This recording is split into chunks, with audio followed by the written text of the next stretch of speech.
जय श्री कृष्ण दोस्तों। सनातन पौराणिक ग्रंथों में अनेकों अनेक श्रापों का वर्णन मिलता है। हर श्राप के पीछे कोई न कोई कहानी जरूर मिलती है। आज हम आपको हिंदू धर्म ग्रंथों में उल्लेखित ऐसे ही प्रसिद्ध श्राप और उनके पीछे की कहानियां बताएंगे। पहला श्राप है युधिष्ठिर का स्त्री जाति को श्राप। महाभारत के शांति पर्व के अनुसार युद्ध समाप्त होने के बाद जब कुंती ने युधिष्ठिर को बताया कि कर्ण तुम्हारा बड़ा भाई था तो पांडवों को बहुत दुख हुआ। तब युधिष्ठिर ने विधि विधान पूर्वक कर्ण का भी अंतिम संस्कार किया। माता कुंती ने जब पांडवों को कर्ण के जन्म का रहस्य बताया तो शोक में आकर युधिष्ठिर ने संपूर्ण स्त्री जाति को श्राप दिया कि आज से कोई भी स्त्री गुप्त बात छिपाकर नहीं रख सकेगी। दूसरा श्राप है ऋषि किंदम का राजा पांडु को श्राप। महाभारत के अनुसार एक बार राजा पांडु शिकार खेलने वन में गए। उन्होंने वहां हिरण के जोड़े को मैथुन करते देखा और उन पर बाण चला दिया। वास्तव में वो हिरणी ऋषि किंदम और उनकी पत्नी थी। तब ऋषि किंदम ने राजा पांडु को श्राप दिया कि जब भी आप किसी स्त्री से मिलन करेंगे उसी समय आपकी मृत्यु हो जाएगी। इसी श्राप के चलते जब राजा पांडु अपनी पत्नी माद्री के साथ मिलन कर रहे थे उसी समय उनकी मृत्यु हो गई। तीसरा श्राप है मांडव्य ऋषि का यमराज को श्राप। महाभारत के अनुसार मांडव्य नाम के एक ऋषि थे। राजा ने भूलवश उन्हें चोरी का दोषी मानकर सूली पर चढ़ाने की सजा दी।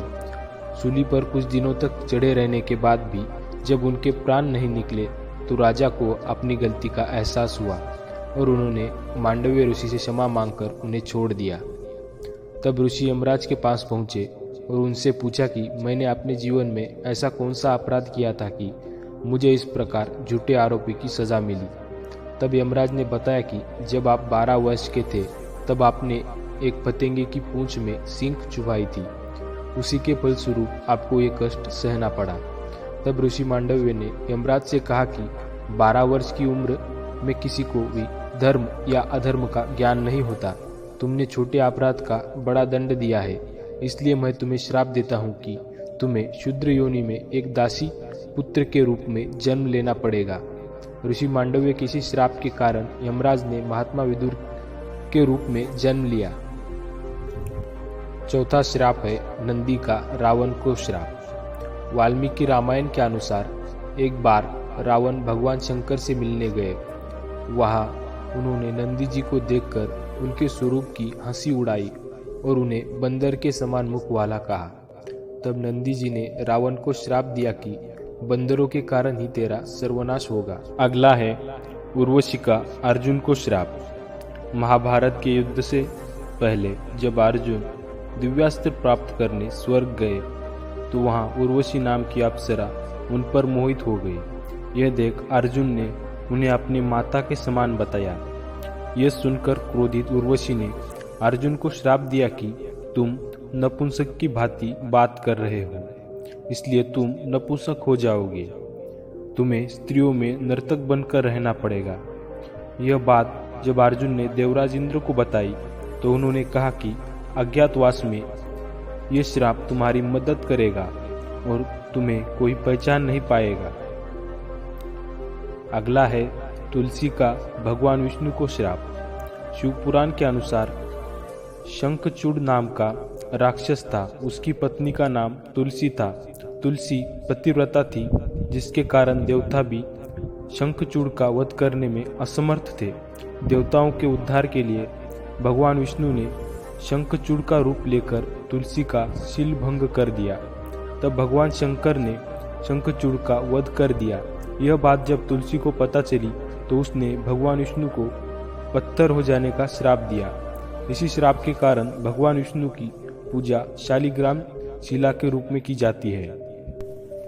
अगला है परशुराम का कर्ण को श्राप। महाभारत के अनुसार परशुराम भगवान विष्णु के ही अंशावतार थे। सूर्य पुत्र कर्ण उन्हीं का शिष्य था। कर्ण ने परशुराम को अपना परिचय एक सूत पुत्र के रूप में दिया था। एक बार जब परशुराम कर्ण की गोद में सिर रखकर सो रहे थे उसी समय कर्ण को एक भयंकर कीड़े ने काट लिया। गुरु की नींद में विघ्न न आए ये सोचकर कर्ण दर्द सहते रहे, लेकिन उन्होंने परशुराम को नींद से नहीं उठाया। नींद से उठने पर जब परशुराम ने देखा तो वे समझ गए कि कर्ण सूतपुत्र नहीं बल्कि क्षत्रिय है। तब क्रोधित होकर परशुराम ने कर्ण को श्राप दिया कि मेरी सिखाई हुई शस्त्र विद्या की जब तुम्हें सबसे अधिक आवश्यकता होगी उस समय तुम वह भूल जाओगे। अगला है गांधारी का श्री कृष्ण को श्राप। महाभारत के युद्ध के बाद जब भगवान श्री कृष्ण गांधारी को सांत्वना देने पहुंचे तो अपने पुत्रों का विनाश देखकर गांधारी ने श्री कृष्ण को श्राप दिया कि जिस प्रकार पांडव और कौरव आपसी फूट के कारण नष्ट हुए, उसी प्रकार तुम भी अपने बंधु बांधवों का वध करोगे। आज से 36वें वर्ष तुम अपने बंधु बांधवों का और पुत्रों का नाश हो जाने पर एक साधारण कारण से अनाथ की तरह मर जाओगे। गांधारी के श्राप के कारण ही भगवान श्री कृष्ण के परिवार का अंत हुआ। अगला है श्री कृष्ण का अश्वत्थामा को श्राप। महाभारत युद्ध के अंत समय में जब अश्वत्थामा ने धोखे से पांडव पुत्रों का वध कर दिया, तब पांडव भगवान श्री कृष्ण के साथ अश्वत्थामा का पीछा करते हुए महर्षि वेदव्यास के आश्रम तक पहुंच गए। तब अश्वत्थामा ने पांडवों पर ब्रह्मास्त्र का वार किया। ये देख अर्जुन ने भी अपना ब्रह्मास्त्र छोड़ा। महर्षि व्यास ने दोनों अस्त्रों को टकराने से रोक लिया और अश्वत्थामा और अर्जुन से अपने अपने ब्रह्मास्त्र वापस लेने को कहा। तब अर्जुन ने अपना ब्रह्मास्त्र वापस ले लिया, लेकिन अश्वत्थामा ये विद्या नहीं जानता था, इसलिए उसने अपने अस्त्र की दिशा बदलकर अभिमन्यु की पत्नी उत्तरा के गर्भ की ओर कर दी। ये देख भगवान श्री कृष्ण ने अश्वत्थामा को श्राप दिया कि तुम 3000 वर्ष तक इस पृथ्वी पर भटकते रहोगे और किसी भी जगह किसी पुरुष के साथ तुम्हारी बातचीत नहीं हो सकेगी।